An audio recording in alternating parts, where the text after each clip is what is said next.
माचिस की डिब्बी का रहस्य। छुट्टी लेकर घर आया एक सिपाही अंधेरी रात में सुनसान सड़क पर अपने घर की ओर जा रहा था। तभी उसे सड़क के पास एक बड़े सूखे पेड़ से किसी की आवाज सुनाई दी। अरे बेटा, जरा सुनो तो। सिपाही मुड़कर देखता है कि उस सूखे पेड़ के पास एक बुजुर्ग महिला खड़ी है जो लगभग 80 साल की लग रही थी। सिपाही उसके पास जाकर पूछता है, क्या आपने मुझे बुलाया? हाँ बेटा, मैंने ही तुम्हें बुलाया। मुझे तुमसे थोड़ी सी मदद चाहिए। कैसी मदद? वो मेरे शरीर में अब ताकत नहीं बची है, उम्र जो हो गई है। दरअसल इस पेड़ का तना जो खोखला है उसके अंदर मेरी माचिस की डिब्बी है। अगर किसी तरह तुम उसे मेरे लिए निकाल कर ला दो तो मैं घर जाकर मोमबत्ती जलाऊंगी। ठीक है, पर माचिस की डिब्बी पेड़ के अंदर कौन रखता है? वो एक लंबी कहानी है बेटा, तुम अभी बस उसे मेरे लिए ला दो। ठीक है, मैं पेड़ के अंदर जा रहा हूँ। नहीं नहीं, रुको, तुम ऐसे ही पेड़ के अंदर नहीं जा सकते। जैसे ही तुम अंदर जाओगे वहाँ तुम्हें 3 कमरे दिखाई देंगे। पहले कमरे के पास एक बड़ा सा खूंखार कुत्ता मिलेगा। तुम उसे ये तिलस्मी पत्थर दिखा देना, वो तुम पर हमला नहीं करेगा। पहला कमरा पीतल के सिक्कों से भरा होगा, वहाँ से जितने चाहो उतने सिक्के ले लेना। फिर दूसरे कमरे के पास एक गाय जितना बड़ा कुत्ता मिलेगा, उसे भी यही पत्थर दिखा देना, वरना वो तुम्हें नोच कर खा जाएगा। दूसरा कमरा चांदी के सिक्कों से भरा होगा, वहाँ से भी जितने सिक्के चाहिए उतने ले लेना। फिर तीसरे कमरे के पास तुम्हें एक हाथी जितना बड़ा कुत्ता मिलेगा, उसे भी वही पत्थर दिखाना। तीसरा कमरा सोने के सिक्कों से भरा होगा, वहाँ से भी जितना चाहो उतना सोना ले लेना। उसी कमरे में एक संदूक रखा होगा जिसके अंदर मेरी माचिस की डिब्बी है, बस वही मेरे लिए ले आना। मैं तुम्हारी कमर पर रस्सी बांध दूंगी। जैसे ही तुम्हें माचिस की डिब्बी मिल जाए रस्सी हिला देना, मैं तुम्हें बाहर खींच लूंगी। हाँ, पर मुझे कुछ ठीक नहीं लग रहा। अरे बेटा, इतना मत सोचो। अच्छा, ठीक है। सिपाही पेड़ के अंदर जाता है।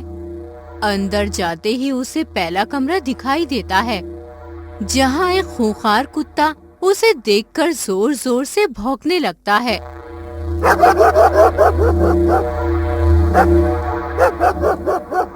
सिपाही उसे तिलस्मी पत्थर दिखाता है और कुत्ता शांत हो जाता है। वो दरवाजा खोलकर पीतल के सिक्के अपनी जेब में भर लेता है। फिर दूसरे कमरे में जाकर दूसरे कुत्ते को पत्थर दिखाता है और चांदी के सिक्के भी ले लेता है। तीसरे कमरे में जाकर सोने के सिक्के भर लेता है और वहाँ रखे संदूक में से माचिस की डिब्बी उठा लेता है। अरे, इसमें तो सिर्फ 3 ही तीलियां हैं। उसे ये सब कुछ अजीब लगता है। वो रस्सी हिलाता है और बुजुर्ग महिला उसे बाहर खींच लेती है। अरे बेटा, क्या तुमने जेब भरकर सोने के सिक्के लिए या नहीं? हाँ, ले लिए, पर आप बताइए, जमीन के अंदर इतने सिक्के आखिर किसने रखे? और इतने सारे सिक्कों को छोड़कर आप उस माचिस की डिब्बी के पीछे क्यों पड़ी हैं? अरे बेटा, अब उससे तुम्हें क्या ही लेना देना। तुम्हें तो ढेर सारे सिक्के मिल गए, अब तुम उन सिक्कों से जो चाहो वो करो। मुझे बस वो माचिस की डिब्बी दे दो, मुझे घर जाकर मोमबत्ती जलानी है। नहीं नहीं नहीं, इसमें कुछ तो गड़बड़ है। तभी बुजुर्ग महिला अचानक राक्षसी रूप में बदल जाती है। मेरी माचिस की डिब्बी मुझे जल्दी से दे दे, वरना मैं तुझे खा जाऊंगी। सिपाही तुरंत अपनी तलवार निकालता है और उस राक्षसी बुढ़िया को मार देता है। फिर सिपाही वहाँ से चला जाता है।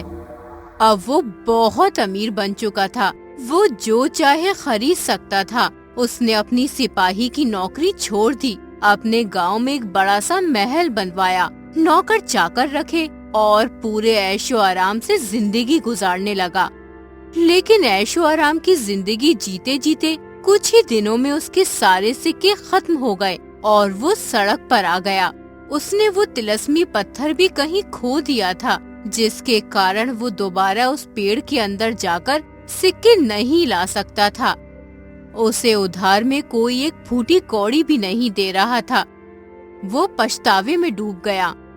अगर मैंने उन सिक्कों का सही इस्तेमाल किया होता तो आज मुझे ये दिन नहीं देखना पड़ता। एक दिन शाम को जब वो अपने घर में मोमबत्ती जलाने के लिए माचिस ढूंढ रहा था, तो उसे याद आया कि उसके पास तो वो माचिस की डिब्बी है जो वो उस पेड़ के अंदर से लाया था। उसने उस डिब्बी से एक तीली निकाली और घिसने लगा। तभी पहले कमरे का खूंखार कुत्ता उसके सामने आ खड़ा हुआ और बोला, मालिक, आज्ञा दीजिए, मैं आपकी क्या सहायता कर सकता हूँ? अच्छा, तो यही है माचिस की डिब्बी का राज। वो बची हुई तीलियों को भी इस्तेमाल करके बाकी दो कुत्तों को बुला लेता है और उन्हें और सिक्के लाने का आदेश देता है। इस बार वो उन पैसों का सही उपयोग करता है और एक बहुत बड़ा व्यापारी बन जाता है। एक दिन पड़ोसी राज्य उनके राज्य पर हमला कर देता है।